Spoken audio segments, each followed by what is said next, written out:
My name is Sergeant Marco Antonio Silva. I am 42 years old, 15 of them dedicated to the military police of the state of São Paulo. Throughout all these years, I've worn a uniform with unwavering pride. For 15 long and intense years, I firmly believe that my police expertise, my rigorous training, and my courage tested in hundreds of incidents were enough to face any situation that life could put in my path. For 15 whole years, I lived completely convinced that I controlled my destiny, that my competence was my shield, that my experience was my armor, that my faith in God was merely a compliment, additional insurance for those moments when even my expertise might fail. Until one Thursday afternoon, March 15th, 2023, at 2:52 p.m., a single shot, a fragment of metal weighing just 9 grams, shattered not only my chest but my entire understanding of life, death, eternity, and what truly exists beyond our last breath in this world. What I'm going to share with you in the next few minutes changed not only my earthly life but my perspective on eternity itself. Because I wasn't just shot that day. I died. I was clinically dead for 5 minutes and 43 seconds. And during that time I saw with my own spiritual eyes that there's much, much more beyond this reality we touch, feel, smell, and think we completely understand. I saw that our decisions here echo in eternity. I saw that every choice we make resonates in dimensions that our limited minds cannot comprehend. Yes, my friends, heaven is real as the chair you're sitting on.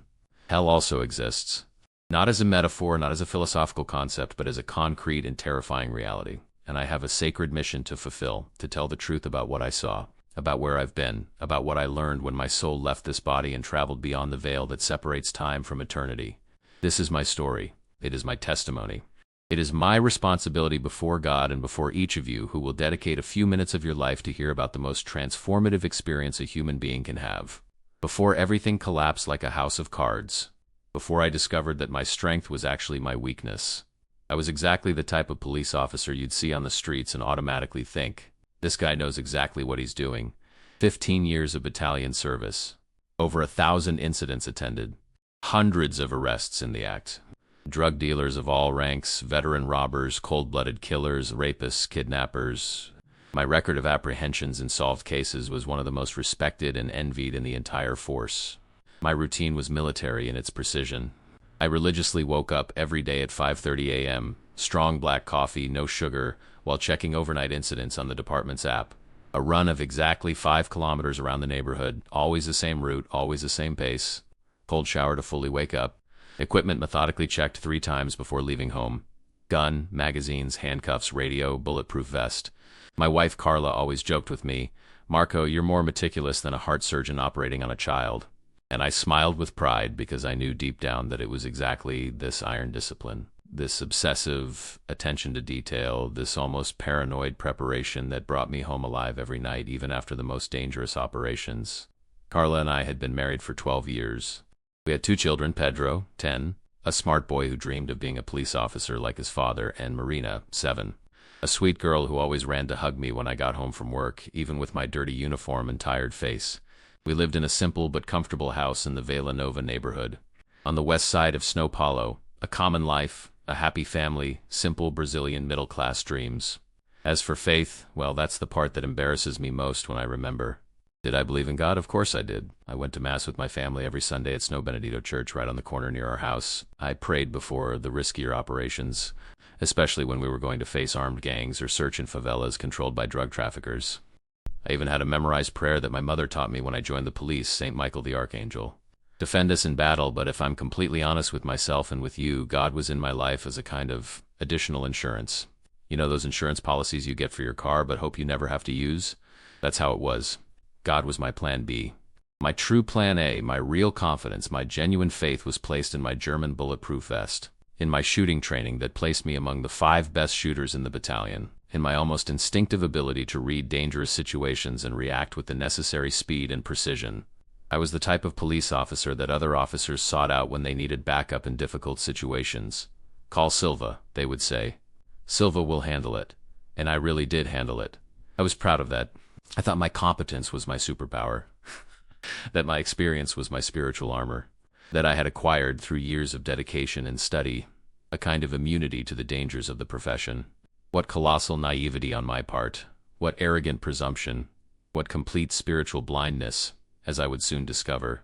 In the most brutal way possible, we control absolutely nothing.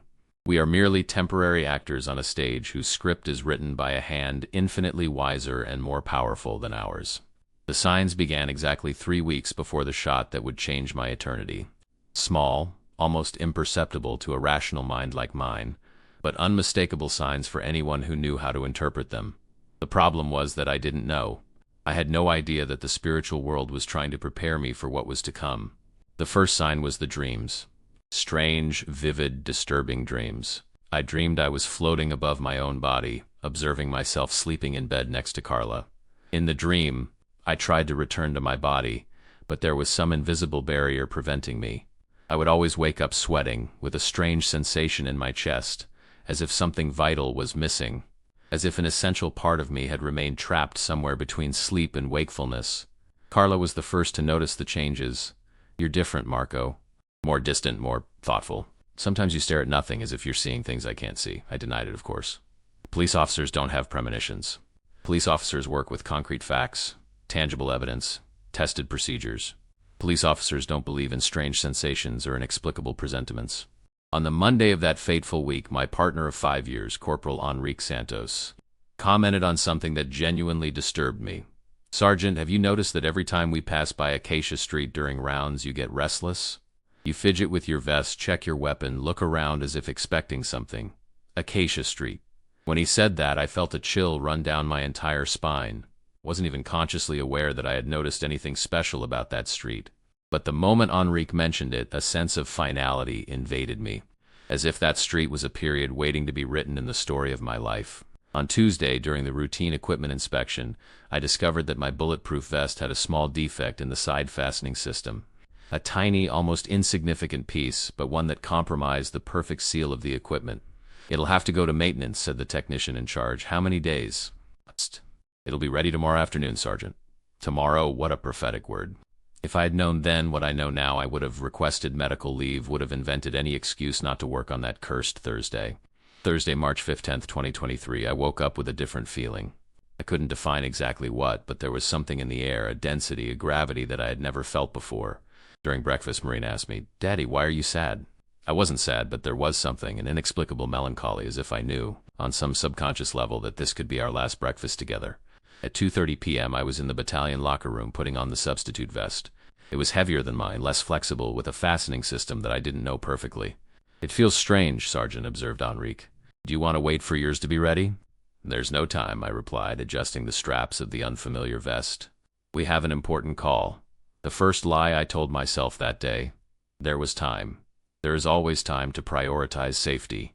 But something inside me, a force I couldn't explain, was inexorably pushing me toward my destiny. At exactly 2:47 p.m., the radio crackled with the dispatcher's voice.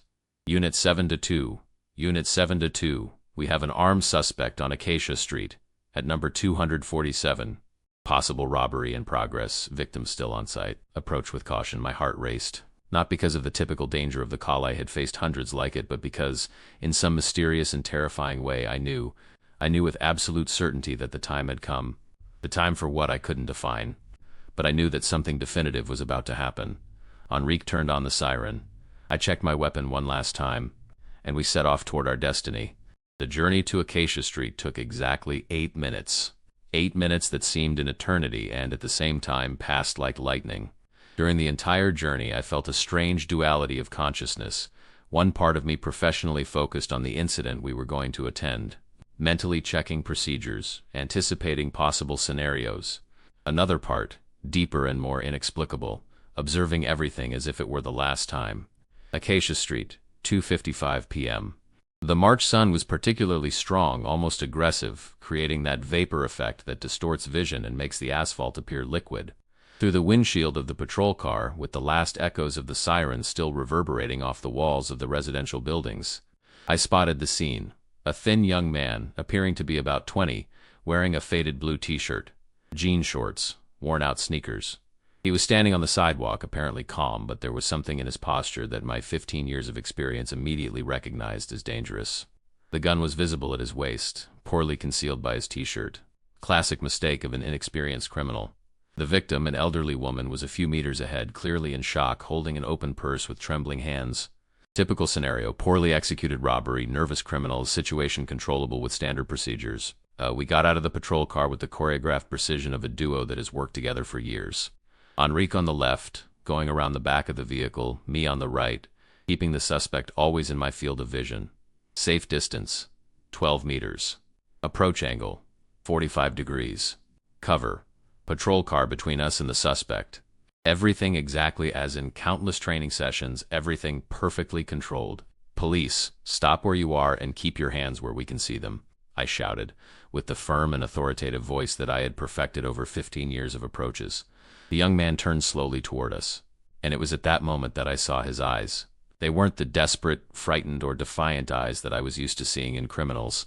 They were empty, completely empty, as if he wasn't fully present there. As if something or someone was controlling his movements, his actions, his thoughts.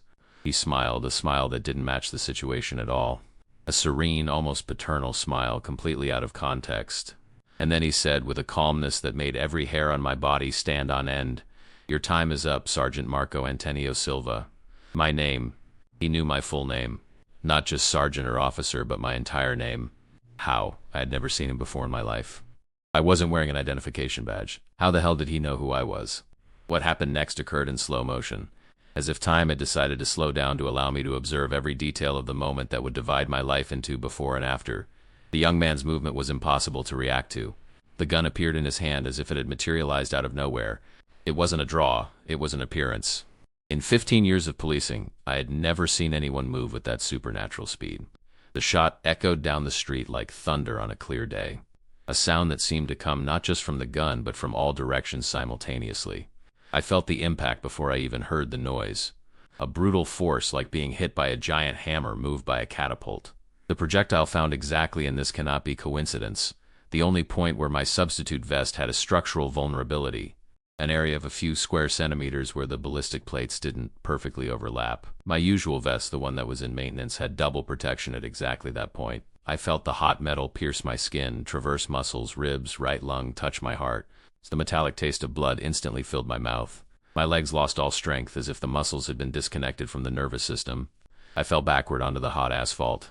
The blue March sky became the last image my physical eyes registered. The last conscious thought I managed to form was Carla Pedro Marina. Sorry for coming home late today, and then, as if someone had turned off a switch, the physical world simply disappeared. My journey beyond the veil had begun. The first sensation after death was the complete absence of pain. Not just the pain of the injury, but any type of physical discomfort. It was as if I had lived my entire life carrying an immense weight that I had never noticed, and suddenly that weight simply no longer existed. The second sensation was that of absolute lightness. Imagine taking off wet and heavy clothes that you had been wearing for hours without realizing how uncomfortable you were. That's what leaving my physical body was like. An indescribable relief. A freedom that human words cannot adequately express. I was floating. Not in the air, as in a common dream, but in a dimension that didn't follow the physical laws I knew. I looked down, and yes, I had some form of vision. Although I didn't have physical eyes, and saw my own body stretched out on the asphalt of Acacia Street. The scene I observed from above was simultaneously familiar and surreal. Enrique had left the cover position and was kneeling beside my body, desperately shouting into the radio, "Officer down! Officer down! Acacia Street, 247, we need an ambulance urgently!" His hands were pressing my chest in a desperate attempt to stop the bleeding. I tried to shout to him, to tell him I was fine, that I was right there, just a few meters above. But I discovered I had no vocal cords, no mouth, no phonatory apparatus of any kind. Communication, I instinctively realized, worked completely differently in that dimension. Around the scene, people began to gather. The woman who had been robbed was crying compulsively. Neighbors came out of their houses. The suspect had disappeared as if he had never existed. Another mystery I would only understand later. I tried to go down, to touch Enrique's shoulder, to reassure him in some way. But when I tried to touch his skin, my spiritual hand simply passed through his body like mist passing through a rock. It was as if I were on a different frequency of existence. It was then that reality hit me with the force of a tsunami. I was dead. Really, literally, clinically dead. That bleeding body on the ground was mine, but I was no longer in it. I was now something else. Soul, spirit, pure consciousness, I wasn't sure of the correct term, but I knew that I had crossed an irreversible line. The scenery around me began to lose consistency. The houses, cars, people, the asphalt itself, everything began to become translucent, then transparent, then ethereal. It was as if physical reality were just a superficial layer of a much deeper and more complex reality. I began to feel a force pulling me. It wasn't physical, there was no gravity or wind.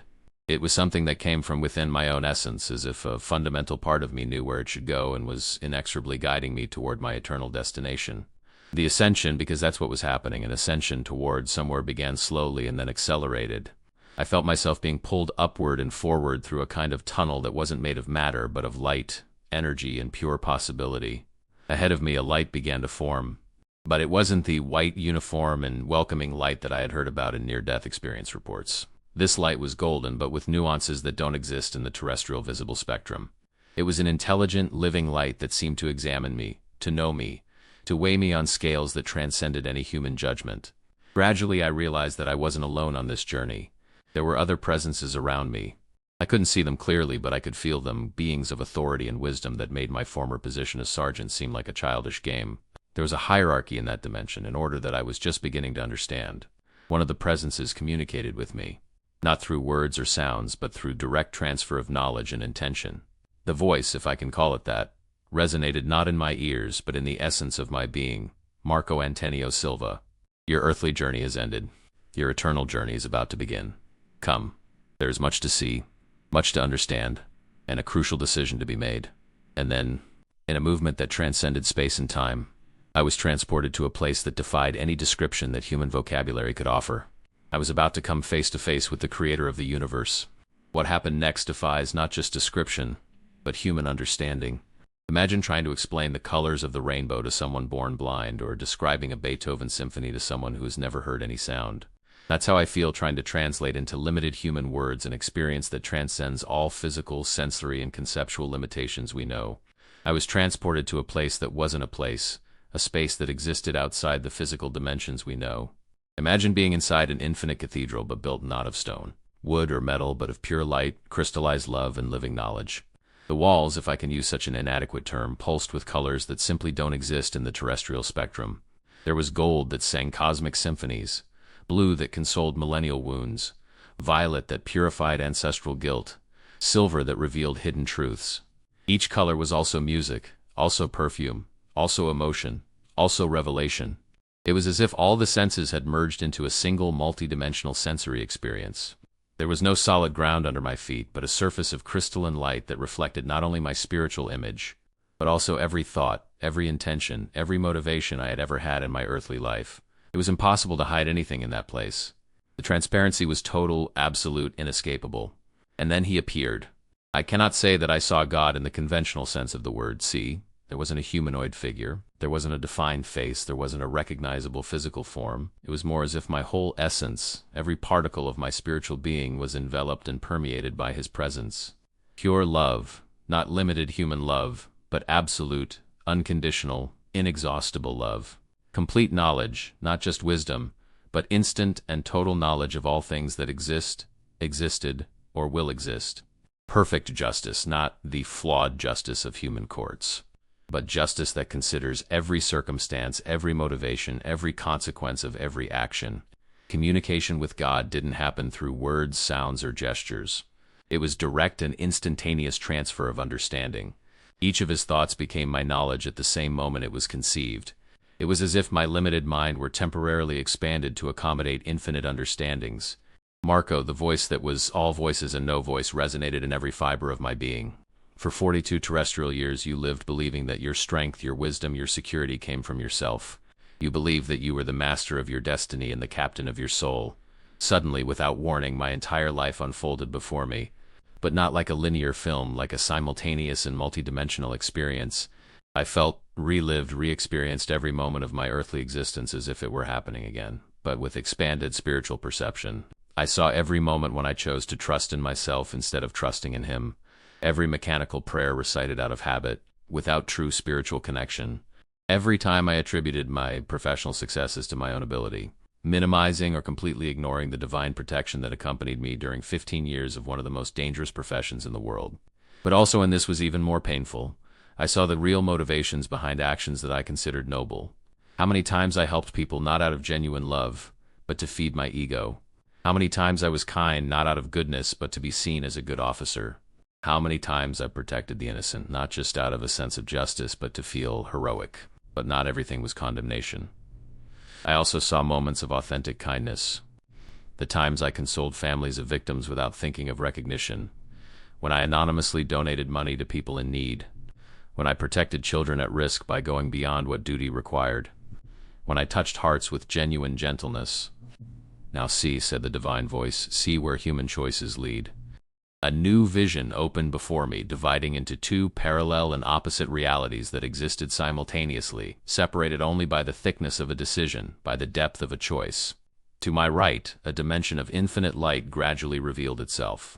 It was heaven, and the beauty was so intense, so purified, so absolute, that spiritual tears, which were not water, but pure essence of joy, began to spring from me. The celestial landscape didn't follow any terrestrial logic. There were crystal mountains that sang cosmic hymns, rivers of liquid light that healed not only bodies but painful memories, gardens where each flower was an answered prayer, each tree a well-lived life, each fruit a multiplied blessing. Beings of pure light inhabited this dimension, not stereotypical angels with wings and harps, but entities that had been human and now existed in a state of complete purification.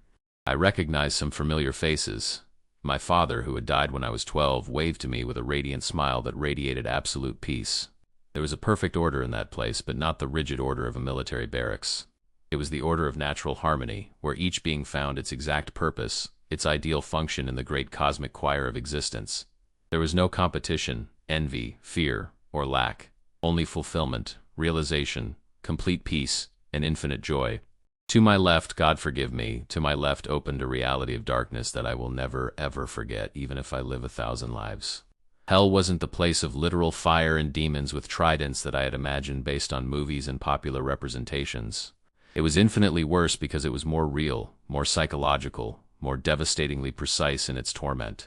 It was the total and absolute absence of everything that gives meaning to existence. Complete absence of love, not just not being loved, but totally losing the capacity to love. Absence of hope, not just discouragement, but the absolute certainty that nothing would ever improve. Absence of purpose, not just confusion, but the terrifying understanding that existence had become completely meaningless.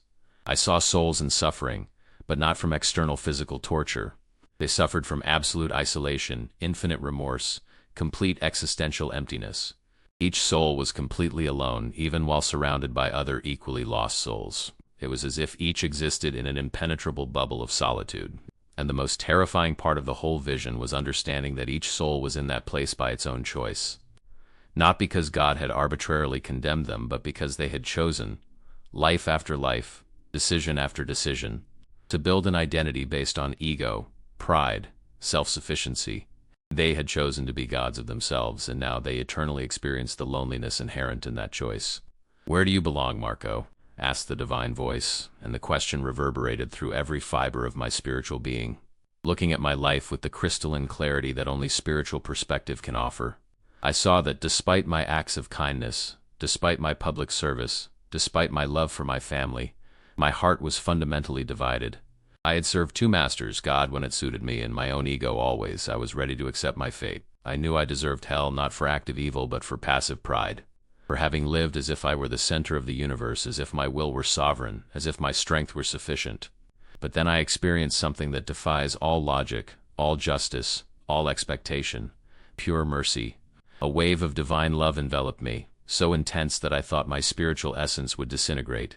It was totally undeserved love. Completely free forgiveness, absolutely unconditional acceptance. "Your earthly journey is not over," said the voice, and each word carried the weight of eternity. "You will be returned to your body, Marco, but you will not return as the same man who died on that asphalt. You will return as my living witness. You will tell the world that heaven and hell are real, that every choice made on earth resonates in eternity, that every soul is infinitely precious, that every moment is an opportunity to choose between light and darkness, between love and selfishness, between humility and pride."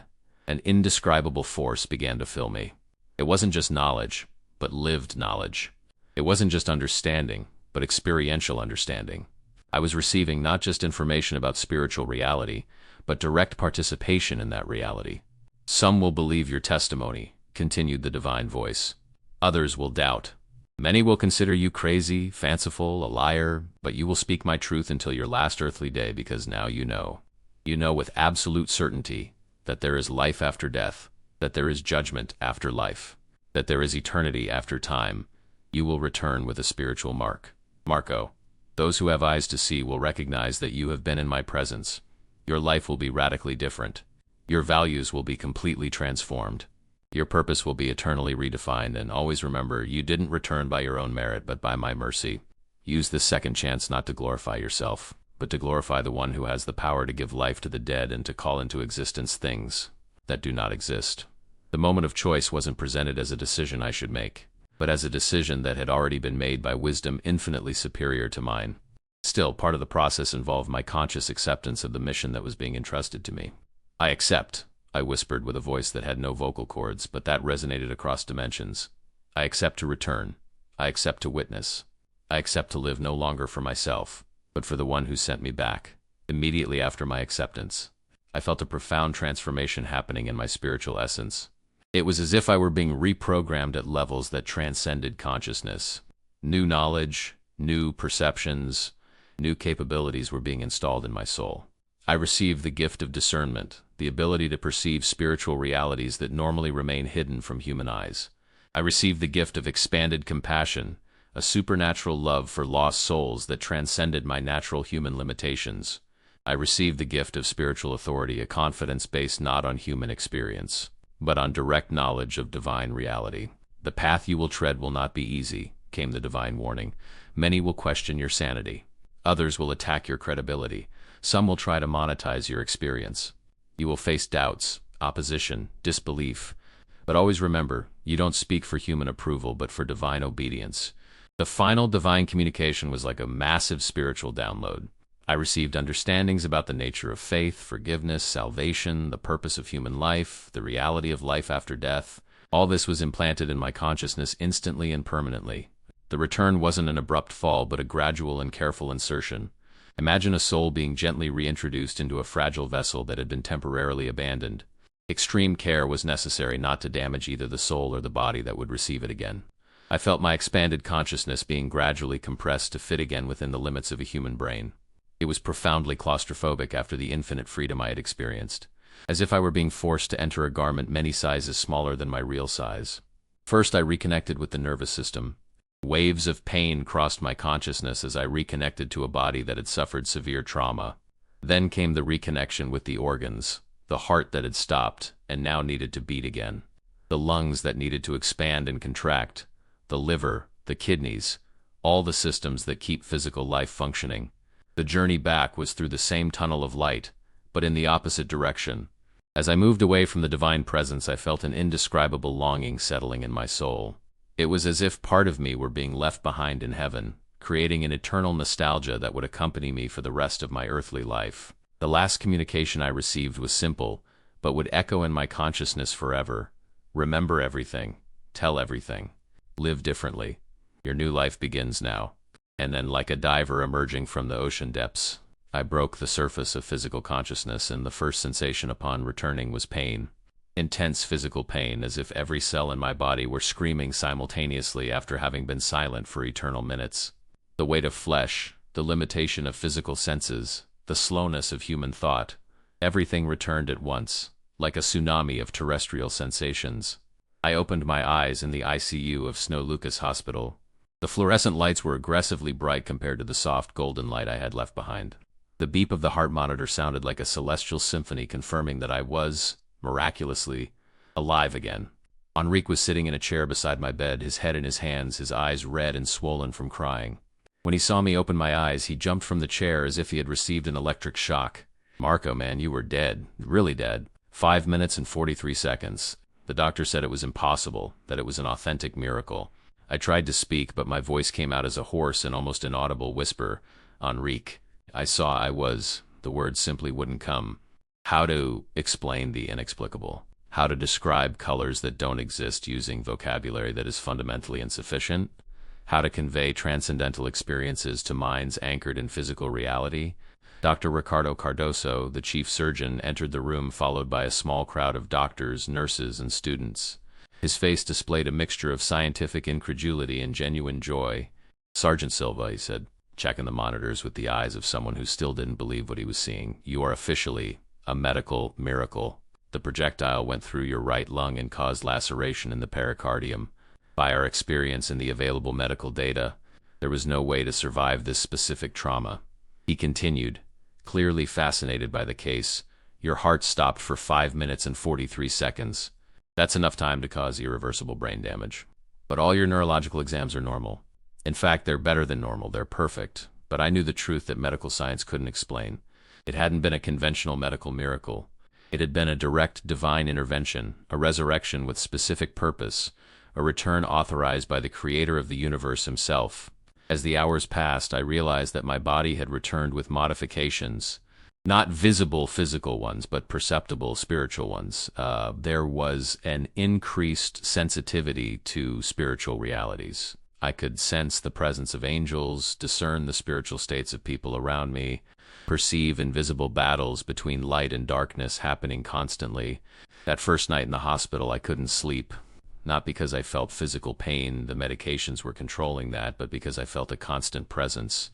An overwhelming responsibility had been placed on my shoulders. I had received something that few human beings in history have received: direct and experiential knowledge of life after death. Carla arrived at the hospital 3 hours after I woke up. Quote, "She had been notified by the doctors, but didn't believe until she saw me conscious and talking. When she entered the room, followed by Pedro and Marina, she began to cry before even reaching my bed. 'I thought I had lost you, Marco,' she said, holding my hand tightly as if she feared I might disappear again. I held her hand and said something that left her visibly confused. 'Carla, I need to tell you where I've been. I need to tell you about what I saw, about what I learned. My life, our life, everything is going to be different now.' Pedro, always curious, asked, 'Dad, the doctors said you died. How come you're talking to us?' Marina, even more direct, said, 'Daddy, you look different. Your eyes are brighter.' The children, with that natural sensitivity that adults lose, could perceive that something fundamental had changed in me. It wasn't just that I had survived a trauma, it was that I had been transformed by an experience that transcended anything they could intellectually understand but could spiritually feel. During the 3 days I remained in the hospital for observation, I tried to mentally process everything I had experienced. But I quickly realized that this wasn't an experience to be processed in the conventional sense. It was an experience to be lived, witnessed, shared. Part of me, the rational, skeptical part, trained in physical evidence, tried to find alternative explanations. Hallucination caused by lack of oxygen to the brain, lucid dream during the state of unconsciousness, psychological construction created by the mind to deal with extreme trauma. But these rational explanations simply couldn't account for the richness, the coherence, the profound transformation that I had experienced. Moreover, I now had knowledge that I didn't possess before: knowledge about people, about situations, about spiritual realities that could not have been created by my subconscious mind. On the second day in the hospital, a chaplain came to visit me. Father Jose, a man of about 60, with gentle eyes and a spiritual presence that I could now clearly discern. "Sergeant," he said, "the doctors told me about your case. They're calling it a miracle. What do you think?" I looked into his eyes and realized that here was someone who could understand, someone who had enough faith to accept the impossible. And so, for the first time, I began to tell my story. "Father," I said, "I didn't survive. I died, and I was sent back with a mission." The months following my resurrection were ones of complete and radical metamorphosis. The Marco who left the hospital was fundamentally, essentially, irreversibly different from the man who had died on the asphalt of Acacia Street. It wasn't just a change in perspective or priorities, it was an ontological transformation, a recreation of my very identity. Its first and most notable change: my relationship with police work. I was still a dedicated officer, still fulfilled my duties with the same technical competence. But now I saw each criminal not as a problem to be solved, but as a lost soul in need of redirection. Each approach became an opportunity for ministry. I began to talk to detainees in a completely different way. Not just the mandatory legal procedures, but genuine conversations about their lives, their choices, their motivations. Many were visibly surprised by the approach. "Sergeant," said a young drug dealer during an arrest, "why are you talking to me as if I were a person?" "Because you are a person," I replied. "You are an eternal soul who is making bad temporary choices." My faith ceased to be a Sunday accessory and became the gravitational center of my existence. I prayed constantly, not mechanical prayers asking for protection, but intimate conversations with the one I now knew personally. It was like having an intimate friend who was always present, always listening, always responding. Carla was the first to notice the profound changes in our family dynamic. "You speak with a different authority now, Marco," she commented one night, after I had talked with the children about values and life purpose. "It's as if you've seen things that no one else has seen." My love for Carla deepened in a way that she herself initially found disconcerting. It was no longer the limited human love, full of expectations and conditions. It was a love that reflected, on a smaller scale, the unconditional love that I had experienced in the divine presence. "Sometimes I get the impression that you love me more than before," she said, "but in a different way. Deeper, more eternal." Pedro and Marina began to seek conversations with me about subjects that previously didn't interest children of their ages. Death, life after death, purpose of existence, nature of God. It was as if my experience had created a spiritual magnetic field that attracted transcendental questioning. 6 weeks after my hospital discharge, I began to feel a growing internal pressure to share my experience. It wasn't personal desire for fame or recognition. It was a spiritual compulsion, an obedience to a direct command received in the divine presence. I began discreetly, individual conversations with colleagues during breaks, testimonies in small church groups. Each time I spoke, I noticed that something supernatural happened. There was an authority in my voice, a conviction in my eyes, a certainty in my posture that deeply touched people. The reactions were intensely varied. Some colleagues thought that the trauma had affected me psychologically and suggested that I seek professional help. Others remained silent, visibly touched, and later would seek me out privately. "Sergeant, what did you really see there? Can you tell us in more detail?" The military corporation, based on physical evidence and rational procedures, didn't know exactly how to deal with an officer who spoke openly about mystical experiences. I was called a few times to the commander's office for guidance conversations. "Silva," said Colonel Pereira, "you're one of our best men. But this business of talking about dying and going to heaven is causing comments. Don't you think it's better to keep these things to yourself?" But I couldn't stay silent. I had received a direct order from the creator of the universe. It wasn't a suggestion or an option, it was an imperative mission. Each attempt to silence my testimony resulted in an unbearable spiritual pressure, as if I were betraying the most sacred trust I could receive. Gradually, my testimony began to expand. The parish priest of our church, after hearing my story, invited me to share during a mass. Then came invitations from other churches, study groups, small conferences. During these presentations, inexplicable phenomena began to happen. People reported emotional healings during my talks. Others said they felt angelic presences in the environment. Some had spiritual visions. It was as if my experience created an opening in the veil between the physical and the spiritual.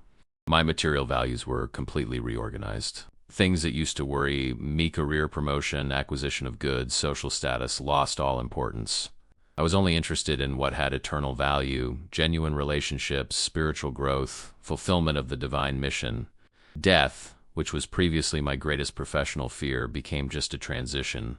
I continued to be careful and follow security protocols, but not out of fear of death. Out of responsibility to the mission I still needed to fulfill on Earth, I developed a supernatural ability to discern people's spiritual states. I could perceive when someone was facing spiritual battles, when they were close to making crucial decisions, when they were being attacked by forces of darkness. This transformed every human encounter into an opportunity for ministry. 6 months after that shot that changed my eternity, I had absolute clarity about my life purpose. It was no longer just to be a good police officer, a good husband, a good father. It was to use my unique experience, my credibility as a practical and skeptical man, my dramatic story of transformation, to touch hearts and save souls. Because if there is one truth that I learned with absolute certainty in the divine presence, it is that each soul matters infinitely. Each person who heard my story was an opportunity to change an eternal destiny. Each testimony I shared could be the instrument used by God to awaken someone from spiritual death to eternal life. And I was just beginning. I felt that God was preparing me for something greater, a wider platform, a more extensive responsibility. The experience on Acacia Street had been just the beginning of a journey that would transform not only my life, but potentially the lives of thousands of people who would hear about what I saw beyond the veil. Today, exactly 3 years, 2 months, and 15 days after that shot, that changed not only my life, but my understanding of eternity itself, I continue to serve as a military police officer. I still wear the same uniform, still patrol the same streets, still protect the same citizens. But my true vocation now transcends any earthly function. I am a living witness, authorized by God Himself, that there is much much more beyond this life we know. You frequently ask me, Sergeant Silva, are heaven and hell really real?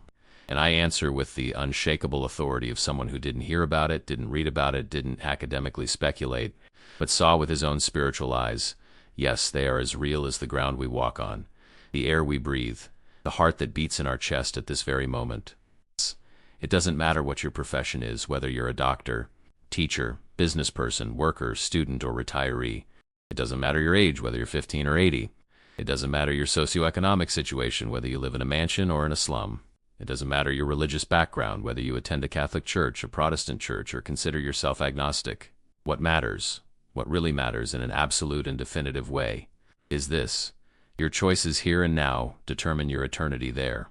For 15 years of police career, 42 years of earthly life, I fundamentally trusted in my own strength. I thought I was the one who controlled my destiny.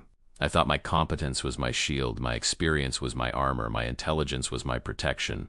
I literally had to die to understand that true strength, true wisdom, true security come only from completely surrendering our lives into the hands of the Creator. How many of us live exactly as I live, believing that we are captains of our own ship, masters of our own destiny, architects of our own reality? How many of us treat God like an emergency clinic, only seeking Him when we're in despair, only remembering Him when we need something, only praying when everything else has failed? If you're hearing this story at this moment, it's not by chance, it's not coincidence, it's not luck or bad luck. God is speaking to you through my experience. Perhaps it's time to ask yourself a fundamental question: who do I really trust? In my own limited capacity or in the infinite love of God? And please, understand the urgency of this question. We don't know when our time will come. I thought I had more time, more opportunities, more chances to get right with God later. The projectile that pierced my chest taught me that later may never come. Death doesn't schedule an appointment, doesn't ask permission, doesn't wait for convenience. But here is the extraordinary beauty of the story I live to tell. God's mercy is greater than our failures. His love is deeper than our betrayals. His grace is wider than our sins. I deserved hell for my presumption, for my self-sufficiency, for my life divided between God and my ego. But I received undeserved mercy and a second chance that few human beings receive. The evidence of the reality of my experience isn't just in my story, but in my transformation. My family will confirm I am a completely different man. My colleagues will testify my professional approach has radically changed. My church will observe my faith has ceased to be ritual and has become a living relationship. In the last 3 years, I've had the privilege of sharing this experience with more than 500 people directly, and through recordings and reproduced testimonies, with thousands indirectly. I have seen adult men cry like children upon understanding the reality of eternity. I have seen women completely surrender their lives to God after hearing about what exists beyond death. I have seen young people abandon paths of self-destruction and embrace eternal purposes. And these aren't just temporary emotional transformations. There are supernatural evidences accompanying this testimony. Inexplicable healings during my talks, spiritual visions reported by listeners, documented in permanent life changes. It's as if my experience created an opening in the spiritual veil, allowing others to glimpse eternal reality. But in the end, my mission isn't to convince anyone. My mission is simply to witness to the truth that I saw, lived, and experienced. Each person must make their own decision about what to do with this information. You can reject it as fantasy, accept it as possibility, or embrace it as transformative reality. And what I can guarantee is this: one day, and that day will inevitably come for all of us, you too will stand before that golden light being questioned about your choices. Your priorities will be examined, your values will be weighed, your life will be reviewed, your eternal destiny will be determined. The fundamental difference between you and me is that you still have time to change your answer. You still have opportunities to reorient your priorities. You still have chances to surrender your life into the hands of the one who has authority over life and death, time and eternity. If this story has touched your heart, if something inside you has recognized the truth in these words, if a part of your soul is whispering that maybe, just maybe, I really was in the presence of God, then don't let this moment pass. Stop right now and speak to God. You don't need to use beautiful words or complicated religious formulas. Simply acknowledge that you are not the master of your own life. Admit that you need something greater than yourself. Surrender your heart, your mind, your will, your future into the hands of the one who died and rose again to make possible our eternal meeting with him. And I can promise one thing: if you make that genuine surrender, your life will never be the same. You will discover purpose where there was emptiness. You will find peace where there was anxiety. You will experience love where there was loneliness. You will receive hope where there was despair. I am Sergeant Marco Antonio Silva. I died clinically on March 15, 2023, at 2:52 p.m. on Acacia Street at number 247. I remained dead for 5 minutes and 43 seconds. During that time, I was in the presence of the living God. I received a direct mission to testify that God's love is real, that heaven is real, that hell is real, that Jesus Christ is real, that life after death is real, that every decision we make here resonates in eternity. And I came back to tell you that each one of us, each one of you must choose your eternal destiny. The choice is yours. The time is now. Eternity awaits your decision. May your choice be wise. May your decision be eternal. May your life be transformed. Because one day, when your last earthly breath is exhaled, you will discover that this story wasn't just mine, it was also yours.